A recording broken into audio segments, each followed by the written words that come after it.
bareetu jiru nuti baan irraa duroo mun dandees saahibni tokko saahiba kanaat khana qabii jabeeffadhu jaal saahibni lammafaadha saahiba akka dawaadha dawa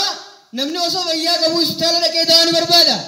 guyyaa dhukkubsate qofa dawaa isa barbaachisa kiniin limmeen guyyaa dhukkubsatan qofa tokko saahiba gaafa haajaa isaa qofa yoo ati haajaa isaa sanbaafte saahiba shariika sadii jaalallee akka ajaa'ibaati yoo immoo saahibummaa san wanni sun jidduu san ta'e jiraachuu baattee wanni sun dhabamte saahibummaan isaa dhabamtee jirti hanqas yoo sun saahiba maalii miti achi fixa duuba tokko saahiba akka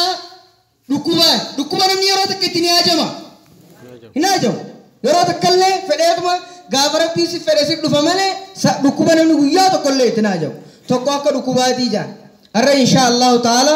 khairul kalaam maa qalla wa dalla ala al-mara irra caalaan jecha waan xiqqaate waan deemamii irratti nama qaceelche jaanii an sagantaa tan isla bal isaatiin irraa haasa'uu fedhe garuu immoo akkaan fedhe sanitti laal waan hundan jaanqa namas qusachuun gaariidha jaarsii ooyiruu galaa jaarsii ooyiruu galaa guyyaa tokko dhufee har'a ooyiruun nyaadhamti malee hin deemtu jetteen jee jaartiin irraa ture duuba miskiin guyyaa kana hin deemtu ooyiruun nyaadhamtu isaa nyaadhamtu edanoo suma bultaa jettee aadaan itti dhufte waggaa kana